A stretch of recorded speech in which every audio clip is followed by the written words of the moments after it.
Takže ahoj lidi, zdraví vás rozespali Alielistelos a dneska u našeho kreslení se mrkneme na věc, kterou jsem chtěl už minule, bohužel jsem ji nenašel v té knize, dneska už se mi poštěstilo ji najít a to jsou ústa.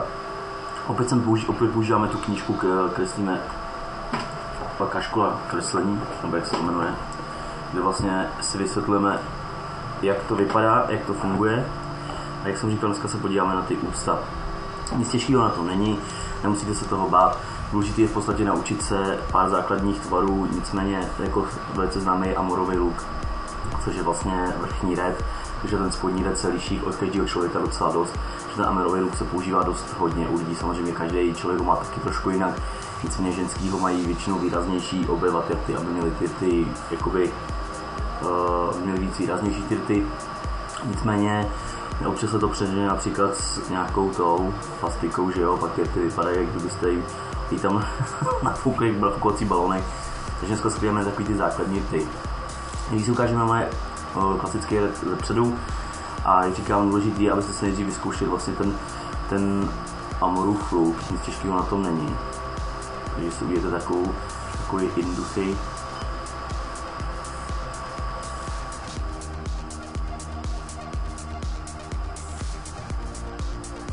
Tak, takový jednoduchý náčetek tohle, jak by to mohlo vypadat.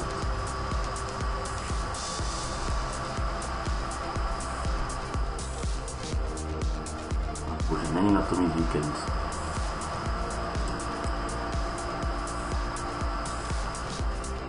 Tak.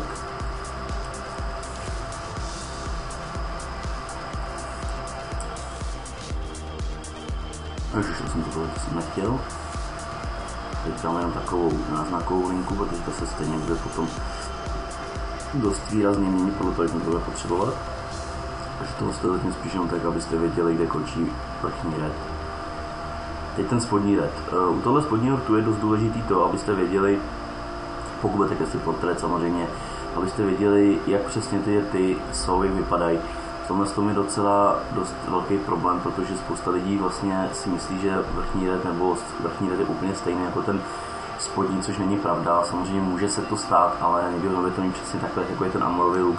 Většinou ten spodní red je vždycky v podstatě jakoby takový ten přídavek, protože kreslíte komiksovou pusu, tak se většinou kreslí red jenom prostě takhle. Když se podíváte, nebo pokud kreslíte mangu, kreslí se spodní red jenom jednoduchou čárou. Například pokud se dělá u komiksu úsměv.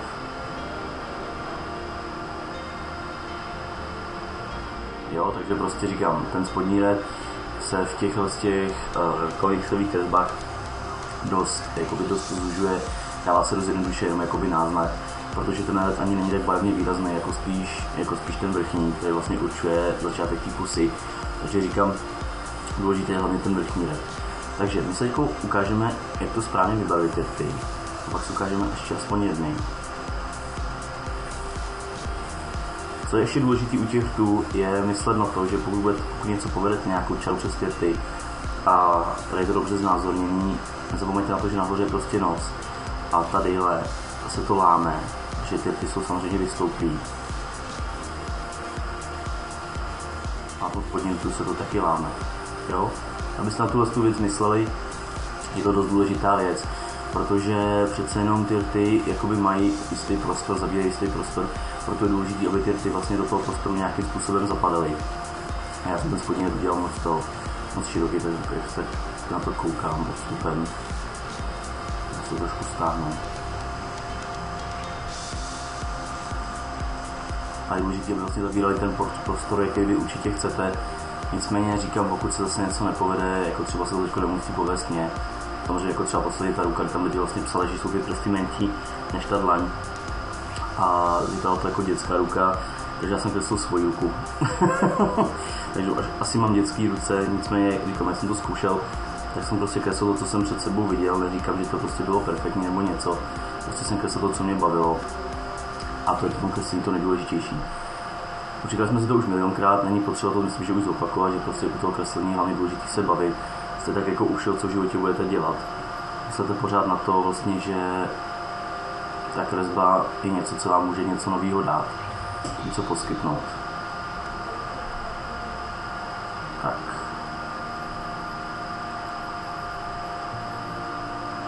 Čili těch titulů by se dalo vyhrát furt, já to nechám tak, jak to bylo předtím. Pak si vezmeme něco důležitějšího, to jsou například ty barvy. Tak. Takhle máme vlastně v podstatě nějaký základní red. Samozřejmě tady, když se podíváte mezi nosem a pusou, je takový ten úzký rozštěp, který vlastně jakoby vytvoří ten základní amorův look. Takže se to můžete klidně nakreslit, můžete ho v podstatě jenom naznačit. Záleží na vás, jestli tomu chcete teď dostávat. A my se do toho pustíme. Největší a nejsilnější stín je tadyhle ten pruh, to je ten mezi těmi důsty, jak se rozděluje vrchní a dolní red. Takže tam je ten stín největší. To klidně můžete trošku přitlačit tou tuškou, nebude se nic dít, nic se nestane.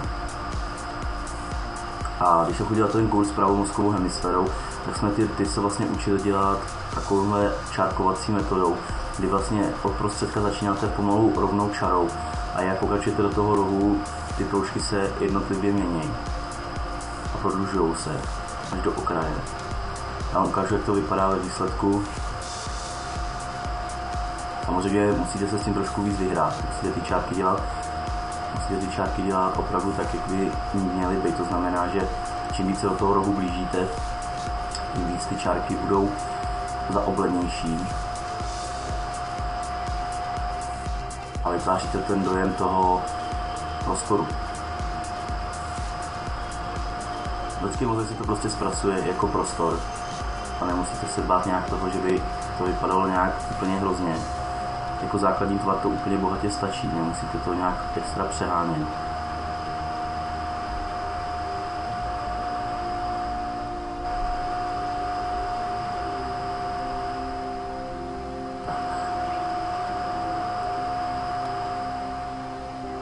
Ono taky záleží, čím pracujete, že jo.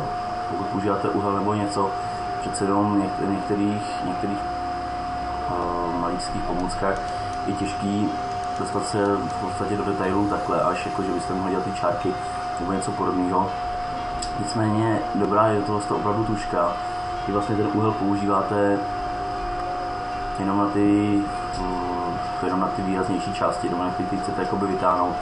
Pokud budete mít přímo jen úhlokresbu, říkám, musíte si přijít na to, jak přesně kreslit, protože říkám, já jsem se na úhel nikdy zaměřoval.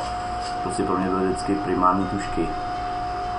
A prostě tím to pro mě bylo, tím to pro mě haslo.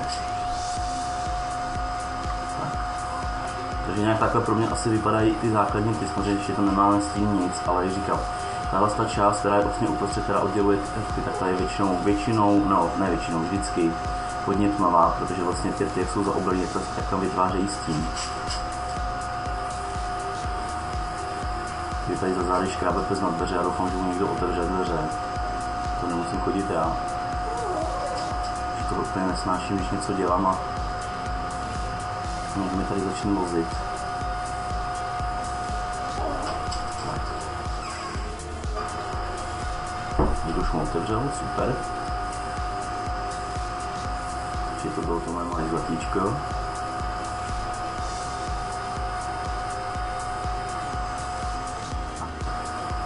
Jo, takže říkám, vlastně u toho rtu, na té linky, vlastně, která rozděluje ty rty, je důležitý v podstatě ten stín. Myslete na to, já si tady vezmu dvojku a myslete na to, protože prostě jakmile to získá ten stín, ten nádech, je to úplně o něčem jiném.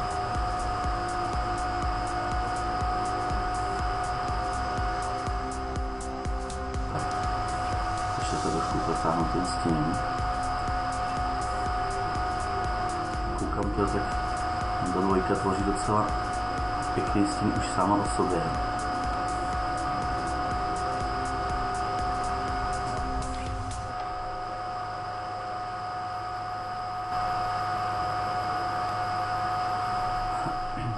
Já jsem mluvil, že jsem takový trošku to, ale před chvilkou jsem stával a musím dohnat 2 videa, které jsem v týdnu nestihl.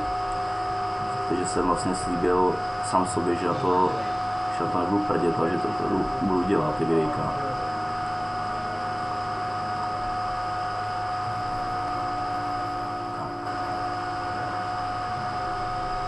Když tady vlastně koukám, že ty knize přímo do detailu dělaný nejsou. Jsou tady dělaný jenom jakoby náznakově.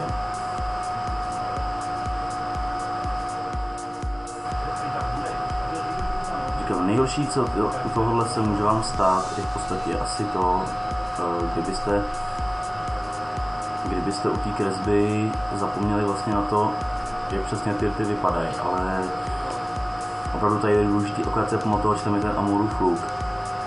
Takže u toho rtu vlastně, jak kreslíte ten Amorův luk, tak ten spodní ret už je v podstatě u každého člověka hodně změněný. Samozřejmě i ten vrchní ret má svoje určitý tvary, není to, že by to každý člověk měl stejný, to není pravda.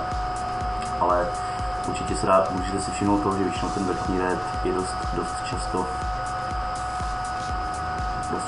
mnohem větším podobenství než ten vrchní. Teda obraz ten vrchní. Větším podobenství než ten spodní. Ano, u toho kreslení teda přemýšlet, až o toho mluvit, to je šílená věc. Tak, já se tady vidíme se zpátky trojku. Jo, to jsem dělal štětcem, já jsem se překlepl, teď jsem to koukal. To nevadí, naučil jsem se novou techniku, kterou jsem tady předtím neznal. Štětec je dobrá věc, takže je to dole ta dvojka. Já si to vůbec nevšiml, ale to jak náhoda čas člověku pomůže. Tak. Ještě trošku by se ty samozřejmě museli skrouvnout, nějakým způsobem zařadit do prostoru, protože samozřejmě takhle sami o sobě nevypadají v podstatě skoro jako rty, ale vypadají prostě jak nějaký červík položený někam. Pokud bychom umístili například tady někam ještě ty další stíny, aby to nějakým způsobem potom zaplňovalo prostor, vypadá to hned úplně jinak. Důležitý prostě je, abyste nějaký náznak aspoň toho trošku víc zapadlo do prostoru. Budete to trošku zrezervovat, prosím. Tak.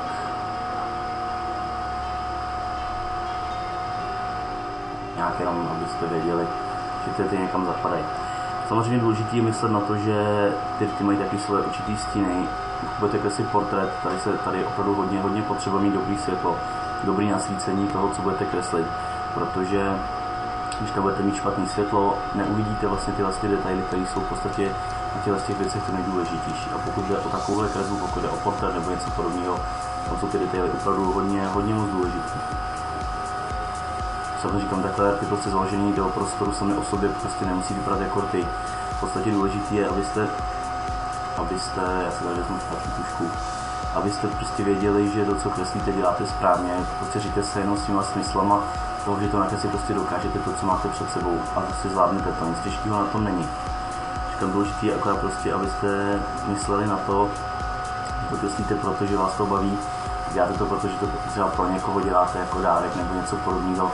Tyhle ty věci vám pomůžou vlastně do té věci jakoby zasáhnout tak, aby vypadala tak, jak vy potřebujete, ale zase dokáže vás to inspirovat, nakopnout.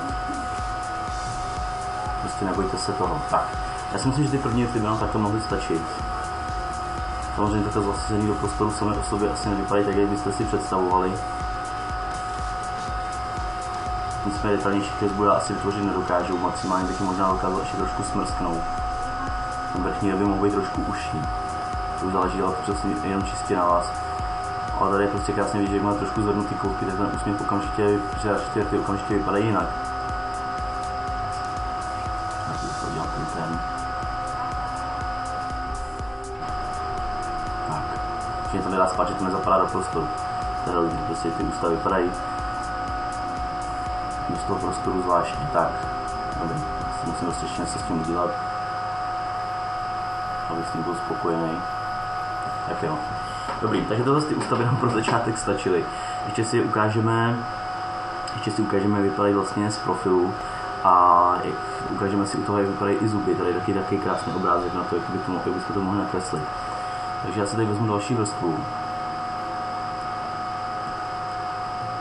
Takže vezmeme si dvojku. Šibnička bude hodně měkká, tak se vezmu čtyřku asi. Vezmu, co nějaký, co je tady tohle? Neznám, co to je. Copy super brush nib. No, tady tohle takhle. Děláme si takový jednoduchý nákres. Tohle to musíte brát jako to, co je nad hrtem.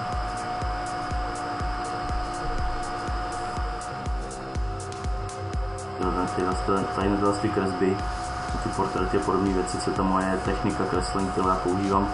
To znamená, jaká ta čárkovací technika strašně málo hodí, protože tady je potřeba spíše klidnější ruky a prostě, jak nejsem zvyklý teď tím stylem kreslit, jak prostě mám ten svůj, to znamená tu určitou rychlokresbu, je to pro mě docela hardcore, no. Spousta lidí si myslí, že portréty jsou nejtěžší na kreslení, to není pravda, nejtěžší na kreslení jsou asi krajiny nebo něco, nicméně portréty samozřejmě jednoduchý nejsou, neříkám, že jsou, ale nejtěžší, co na těch portrétech je, že se právě musíte jenom správně dívat. A když se díváte špatně, může se vám právě stát to, že se dostanete úplně mimo váš obrázek, který jste původně chtěli. A to je potom ten největší problém. Proto jsou portréty považovány vlastně za jednu nejtěžších věcí, protože spousta lidí se prostě nemá tu trpělivost na to dostatečně dlouho dívat. A prostě potom, jak ztratí tu koncentraci, tak ty obrázky úplně prostě změní svůj ráz. A se z nich stávají v podstatě takovým mýtem to, že jsou nejtěžší, když to není pravda. Tak, já se to trošku stáhnu. Ještě se teda udělám, tady další vrstvu. Ještě si udělám takový předkres, že se mi přece jenom trošku ty tvary nezdají. A teď to udělám trošku užší. Tak.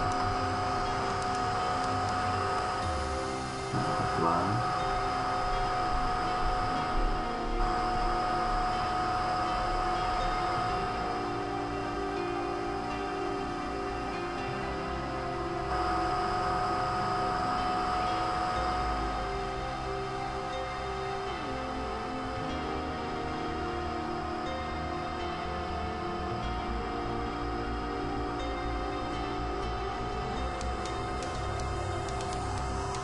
Já jsem mohl zase přestat na chvilinku mluvit, tady říkám, je prostě dost důležitý se dostatečně soustředit, aby ten obrázek opravdu dostal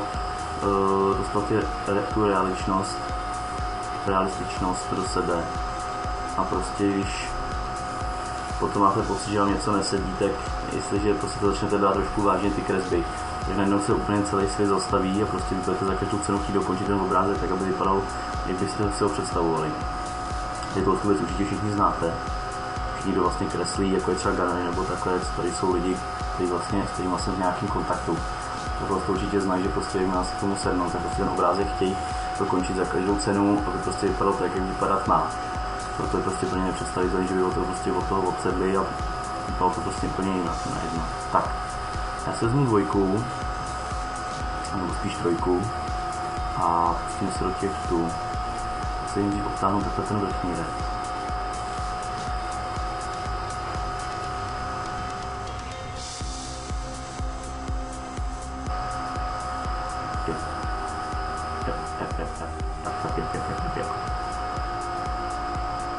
Tak.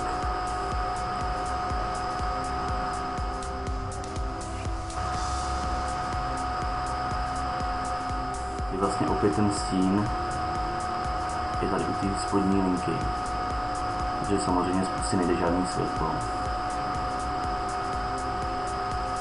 Pokud teda nepojídáte nějaký elektronový baterie,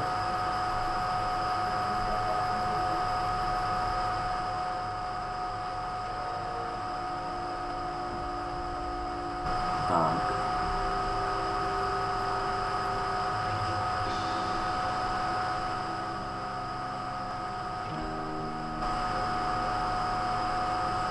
No, to se mi tady totálně nepovedlo. To je tak, jak jsem potřeboval. Ale to nevadí, děláme si to ještě jednou. Ten karet ještě trošku rozšířil.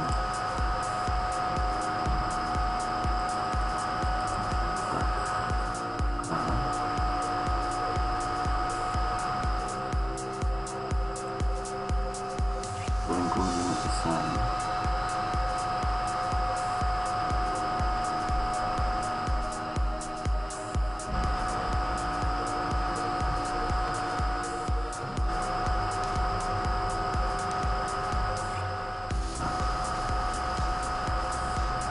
samozřejmě říkám, důležitý u těch kreseb jsou ty detaily, protože přece jenom vy se hlavně snažíte o to, aby to vypadalo realisticky, ale pokud z toho máte živý model, je to mnohem jednodušší, než se to zdá.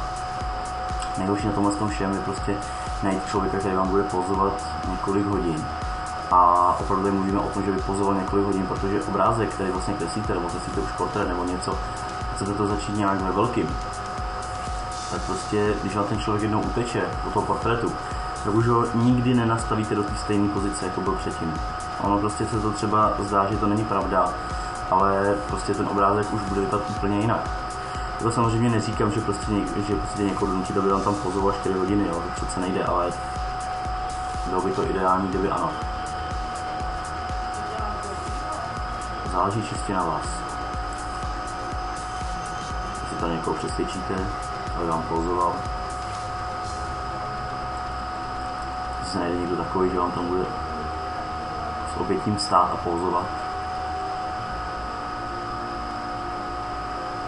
Tak. To ještě takhle mám na tu stranu. Samozřejmě já bych se chtěl ještě teda omluvit za to, že jsem v týdnu nestíhal natáčet další videa. Jsem stihl jenom jedno. Moc se za to omlouvám, nicméně bohužel opravdu teď, když jsem měl tu noční nebo to tak, to fakt nejde stíhat, protože člověk přijde totálně vyřízený. A fakt jako poslední, na co mám myšlenky, ještě si sednout počítači, kdy byl rád, že zapadne do postele, takže se vám za to omlouvám. Ale říkal jsem, že prostě v sobotu budu dohánět nějaký resty nebo něco, máme to napsané i v tom kalendáři. Takže tohle je takový doháněcí teďko.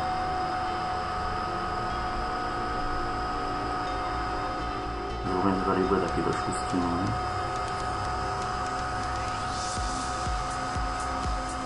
Tak.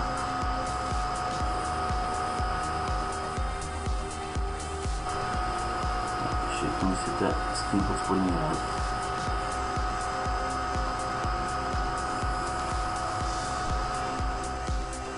Teď jsem to zbytečně moc odtáhl, tady prostě není tak silná linka. Pokud můžu to trošku máznout. Já mi trošku jakoby naznačit, ale určitě ne tak, aby byla výrazná jako u mě. Ten spodní hrad se trošku víc ztrácí než ten vrchní.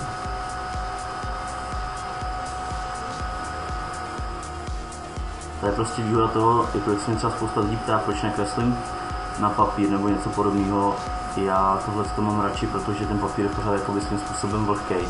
To znamená, že ho můžu pořád kdykoliv upravovat a nepotřebuji vlastně k tomu šílenou gumou, neznehodnotím ten obrázek, protože abyste vlastně vygumovali něco na papíře, potřebujete k tomu uměleckou gumu a samozřejmě pak už to taky vypadá ten obrázek trošku jinak.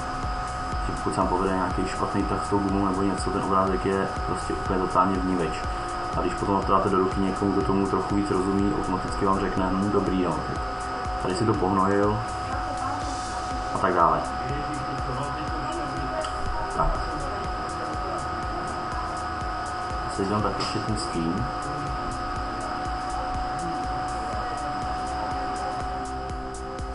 Někde začíná brát, tady taky takhle dokreslíme.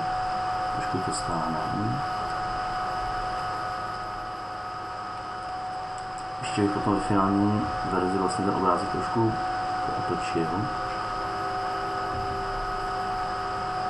To možná bude lepší, kdybych to teda takhle vyříz. Tak, trošku ho otočíme. Já tady takhle zabírá tolik místa, to už malé, tady chci otočit. Tak. Točíš. Jsem to provedl, to nechci. Máte asi tak.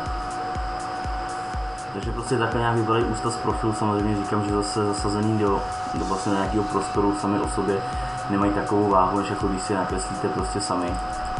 Už na finální obličej, samozřejmě tady jsme se věnovali jenom tím rtům. A já doufám, že jsem vám teda ukázal dostatečně, jak by se to takhle nějakým způsobem ukazovat mělo. Samozřejmě neříkám, že moje kresby jsou úplně nejlepší, já neříkám, že dělám portréty pořád nebo něco, ale pokud už teda jako portréty dělám, samozřejmě musíte si s ním dát obrovskou práci. A tam stačí jenom trošičku něco odbít a okamžitě to je pytli, celý prostě. A už to neopravíte. Tak, já už to radši nechám být. Přece jenom se tady s tím hraju asi moc. A už to okrát spíš špatným zvolením toho dopadu toho světla, že to vidím nějakým způsobem divně, že mi to prostě nesedí, že to je zasazený někde na něčem. Tak mám prostě pocit, že je furt něco špatně. Takže když si s tím hraju víc a víc, tak prostě je to podle mě horší a horší, takže už to radši nechám být. Nechám to už radši být. Takže tohle to bude ode mě dneska všechno. Já doufám, že se vám ty líbily, doufám, že se vám povedou víc než mě. A doufám, že vás to bude bavit, že vás kreslení baví pořád, ne tak jako mě. Kreslení je prostě úžasná věc, na který vlastně nikdy nedá se zapomenout. To je hrozně, to nedá spát. Že prostě nedá se nikdy zapomenout, máme ho pořád v sobě, kreslili jsme to jako děti, prostě kreslili jsme pořád, kreslíme do dneška. A i když si možná neuvědomujete, jak moc je kreslení významný ve vašem životě, tak si vzpomeňte na něco kreativního, že něco vymýšlíte nebo něco. Nejedná se třeba jenom o kreslení.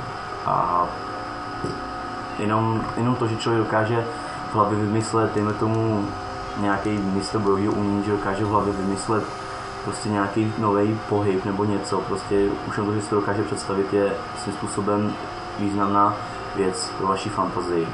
A takový člověk už nemůže říct, že prostě nemá fantazii, protože prostě ví, jak ten pohyb třeba bude pracovat. A funguje to samozřejmě i obráceně, pokud se bráníte proti něčemu, tak už vlastně počítáte s tím, jakým způsobem asi ten úder povede, nebo něco podobného.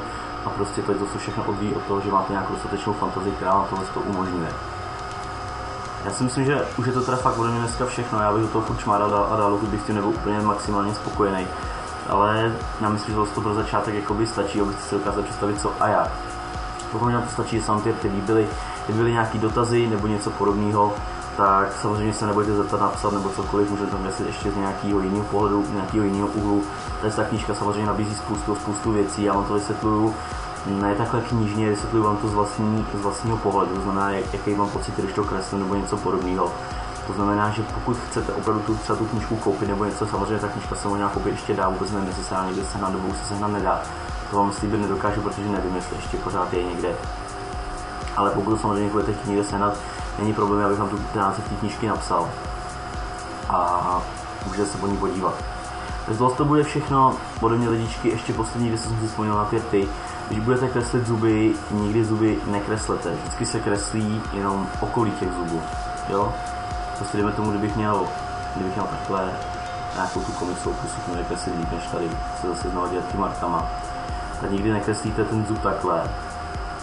Prostě a vám to nikdy nesedne ty zuby, to vypadá prostě divně. Takže místo toho se prostě kreslí jenom ty okraje. Ať už jde o portréty, ať už jde o komiksy, nikdy nekreslete zuby po jednotlivých zubech, to se nedělá nikdy. Kreslí se vždycky ten černý prostor okolo těch zubů a ty zuby z toho musí vyniknout sami. Protože nikdy, když už nakreslíte zub, nebude bílej. Když potřebujete nakreslit bílý zuby, jednou nakreslíte zub, už ho nevybílíte. Nebude bílej prostě, nebude vypadat dobře a se tam budou vidět. Vy potřebujete čistě bílej papír, aby ten zub znázorňoval čistě bílej papír. A proto kreslíte jenom ty okraje. Důležitá věc, důležitý poznatek. Takže já si myslím, tohle je teda podle mě už dneska všechno. Nebudu vás tady díl zdržovat, nebudu vás tady díl trápit s tím, nebo spíš i sebe, s těma artama. Takže se mějte krásně, já vám přeju krásný zbytek víkendu, uvidíme se zase dneska ještě do dalšího videa u dračáku a ještě mám tady jedno videjko, který musím dohnat, to páteční. Takže se mějte zatím krásně, já vám přeju krásný zbytek víkendu, mějte se úžasně a uvidíme se zase u dalšího videa. Takže ahoj lidi.